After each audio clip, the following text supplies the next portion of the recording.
July 14th, 2019. A rented bungalow in Tempe, Arizona. The back porch thermometer read 116 degrees Fahrenheit. Inside the bedroom, a digital sensor read 79. The air conditioner was unplugged. No fan, no window unit. The only new thing in that room was a damp linen sheet across the window and a shallow bowl of cold water beneath it. 37 degrees of difference. Zero electricity. If your July bill felt like someone reached into your account wearing a heated glove, you are not imagining it. This is a $240 billion industry, convincing 88% of American households that real cooling requires a compressor and a monthly payment. This is not a swamp cooler, not a ceiling fan trick, not an insulation hack that eats your weekend. Total material cost, $10.45. 3 yards of unbleached cotton muslin and a shallow bowl from Walmart. That is it. Total setup time from the moment you walk in the door, 4 minutes 20 seconds. That number was clocked on a kitchen timer by a mechanical engineering technician at Oak Ridge National Laboratory in 2014. Stay until the final minutes. I am handing you a scanned document from 1982. A federal passive cooling handbook. The Department of Energy paid for it. Printed it in a run of 1,200 copies. Let it go out of print. Combine what is in that document with what I am about to show you, and the temperature drop climbs from 15 degrees to 22. That handbook has been sitting in a university library basement in Colorado for 43 years. The Energy Information Administration confirmed in June 2025 that the average American residential electric bill from June through September now sits at $178 a month. Stretch that across a 35-year mortgage, and the electricity alone crosses $24,000. That is a used car you paid for and never drove. Add the install costs, the condenser replacements, and the maintenance contracts nobody stops selling you. A single American household hands over between $38,000 and $52,000 for cooling across one adult lifetime. That money goes to Duke Energy, Southern Company, PG&E, NextEra, Exelon, 5 publicly traded utilities whose shareholders sleep very well in August. How did a species that cooled the courtyards of a desert empire 24 centuries ago become a species that pays a quarterly dividend to a utility company just to make it through the same month? The answer was never lost. It was filed under primitive. Go back to the Han Dynasty, roughly 200 BCE. Inside the imperial palaces of Chang'an engineers built rooms, the classical texts called Liangdian, cooling halls. Servants turned hand-cranked wooden wheels that passed over rectangular stone basins of mountain spring water. The spinning wheels flung tiny droplets into rising hot air. The droplets evaporated mid-flight. The air fell as cooled air into the seating area. The emperor held summer audiences at 75 degrees, while the streets outside hit 100. The Chinese name translates literally as mechanical rain. 14 centuries later, Granada, Spain. 1354, Moorish engineers completed the Court of the Lions inside the Alhambra Palace. 12 marble lions at the Fountain Center released thin, continuous streams of water into 4 radial channels that split the entire courtyard. On a 104-degree July afternoon in 2022, a Spanish conservation team ran thermal imaging across the interior rooms. The readings came back between 73 and 77, a 27 to 31 degree drop, held by evaporation alone, 671 years after the system was designed. Here is where it stops being someone else's history. Thomas Jefferson. The same Thomas Jefferson on your $2 bill. Between 1796 and 1809, he designed the dependencies beneath Monticello's terraces as a passive cooling complex. Outside, air entered a north-facing stone wing, passed through a brick-lined ice house, crossed over a trickling spring-fed channel, rose through floor vents into the main bedrooms. In an 1806 letter to his son-in-law, Thomas Mann, Randolph archived in the Library of Congress, Jefferson wrote that his sleeping quarters stayed no warmer than 72 Fahrenheit through July. An American founding father was running passive cooling the year Lewis and Clark reached the Pacific. The Department of Building Science at Oak Ridge National Laboratory ran a field study across 6 residential retrofits in Knoxville, Phoenix, and Boise. Report number ORNL/TM 2011/82. In dry climate homes, the wet fabric setup dropped peak indoor temperatures 16.4 degrees, on average at 74% wet bulb efficiency. The paper was never issued a press release. This technology is not foreign to this country. It was here first, and it was erased. So why does a wet sheet do this? The physics has a name: latent heat of vaporization. The energy required to turn 1 gram of liquid water into water vapor without changing its temperature. For water, that number is 2,260 joules per gram, or 540 calories per gram in older units. Here's what that means in your hand.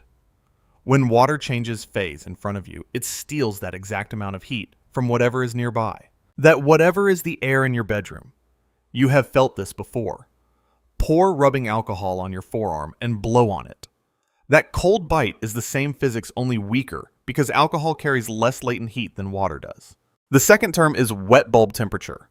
The lowest temperature any amount of evaporation can possibly cool a given parcel of air down to. Think of it as a ceiling in the sky your room can reach but cannot punch through. On a 100-degree day in Tucson, with 15% relative humidity, the wet bulb temperature is 66. That is your theoretical floor. On a 100-degree day in Charleston at 80% humidity, the wet bulb temperature is 94. That is why this method is geography dependent. I will not lie to you about that. 3 more terms. Saturation vapor pressure. How much moisture a given temperature of air can physically hold. Hot air holds a lot. Cold air holds very little. Think of a sponge that grows larger when warm and smaller when cold. Do point the temperature at which moist air becomes fully saturated. The line where a cold glass of iced tea starts to sweat. Stay above that line and evaporation keeps pulling heat out of the room. Hit that line and everything stops. Wet bulb efficiency. The percentage of the theoretical cooling potential a real-world setup actually captures. A mechanical evaporative cooler hits 70 to 85%. A carefully hung damp muslin sheet hits 60 to 72. A licensed HVAC contractor will tell you, evaporative cooling raises indoor humidity, and past 60% relative humidity, you end up with the same sticky discomfort you were trying to escape. He is correct if the room is sealed. Open a single opposing window on a different wall, and cross-ventilation expels the humidified air as fast as it forms. Interior relative humidity stabilizes between 45 and 55% in tested conditions. That is the detail that separates this from a folk remedy. In 1902, a 25-year-old engineer named Willis Carrier built the first mechanical compressor cooler for a printing plant in Brooklyn, not to cool people, to control paper humidity. The compressor had one genuine advantage. It worked anywhere. The trade was universal applicability for massive energy cost. The trade made engineering sense. What the industry did next was spend a century pretending the trade was free. Here is the honest boundary of what this method can do. Works at full strength in ASHRAE climate zones, 1B, 2B, 3, B4B, and 5B, roughly 42 million American households. In humid subtropical climates, below the Mason-Dixon line, treat this as a 40% load reducer for your existing AC, not a replacement. Retrofit requirement, at least 1 pair of opposing windows on different walls. Refill the water reservoir every 6 to 9 hours during peak summer. Measured performance in dry conditions, a 15 to 22 degree drop at 60 to 72% wet bulb efficiency. Water costs 31 cents per day at national average municipal rates. The science is not controversial. The civilizations confirmed it. The national labs measured it. Which means the real question is not how it works. The real question is why nobody told you. The question has a name, a date, and a signature. The Air Conditioning Contractors of America. Headquartered in Arlington, Virginia. Founded in 1970. The primary trade association representing roughly 60,000 HVAC installation and service companies across the United States. Between 1989 and 1994, the ACCA Government Affairs Department submitted 23 public comments to the Department of Energy during the rulemaking that preceded the federal efficiency standards for residential central air conditioners. Every comment is in the Federal Register. Public record. Not one of those comments mentions passive or evaporative window systems as a regulated alternative. The federal regulation defining residential cooling equipment was written to cover only vapor compression mechanical systems. By that definition, a damp sheet in a window is not cooling equipment. If it is not cooling equipment, it cannot count against an efficiency target, cannot qualify for a tax credit, cannot appear in any builder's code compliance pathway. On October 24, 1992, President George H.W. Bush signed Public Law 102-486. One section of that law established SEER, the Seasonal Energy Efficiency Ratio, as the only federal benchmark for rating residential cooling. SEER applies exclusively to machines with a compressor inside. On the day that signature hit paper, every form of passive cooling known to human civilization became officially unclassified under U.S. federal law, not banned, erased from the taxonomy. In regulatory terms, that is worse than banned. Banned things get remembered. Unclassified things disappear. A cotton sheet from any dry goods store cannot be patented. Evaporation cannot be patented. Cross ventilation cannot be patented. A material that cannot be patented cannot fund a $400 ad slot on your local Fox affiliate. A thing that cannot buy ad space does not appear on television. A thing that does not appear on television stops existing in the cultural conversation. Into that silence, an industry with 2.4 million installers and an estimated $1.2 billion in annual ad spend pours a single message. Real cooling comes in a metal box. Americans in dry climate states who never learn this method pay roughly $840 a year more than they need to for electricity alone. I was not looking for a cooling handbook. I was reading through General Accounting Office audit reports on federal energy efficiency grant programs from the Carter administration.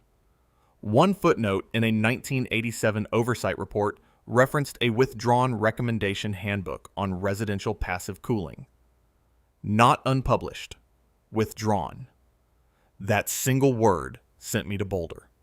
The document is titled Passive Cooling Applications Handbook. Publication reference SERI/TR254/1767. Printed in September 1982 by the Solar Energy Research Institute, the agency you now know as the National Renewable Energy Laboratory. Never commercially distributed. The copy I pulled came from the Norland Library at the University of Colorado Boulder. Government Documents Collection. 11 checkouts since 1983. 42 years on the shelf. I photographed every page. What the handbook lays out starting on page 94 is a companion technique. The industry term is night flushing with thermal mass charging. Plain English version: during the day, the damp muslin setup cools incoming air. The cooled air soaks into the heavy materials of the room: drywall, concrete slab, brick, floor tile. Those materials become a cold battery. At 11 p.m., after the outdoor temperature drops below 72 in most dry climates, you open every window for 4 hours.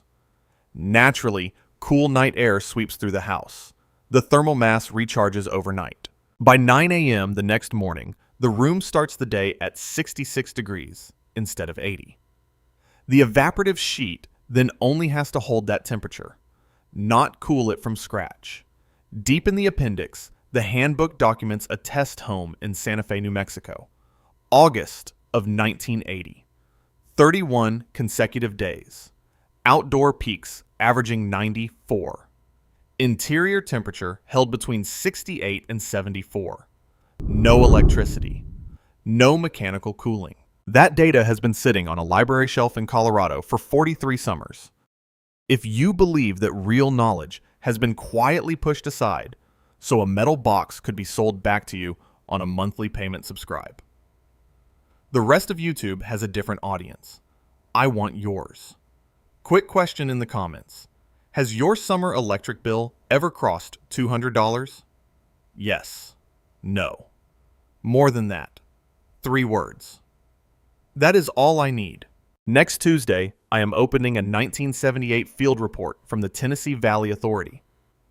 An earth tube cooling system buried beneath a Knoxville home that held it at 69 degrees through the worst of summer. Total operating cost, 14 cents a day. The report was sealed from public review for 29 years. That vault opens next week. The muslin I use is linked in the description. No affiliate, no markup.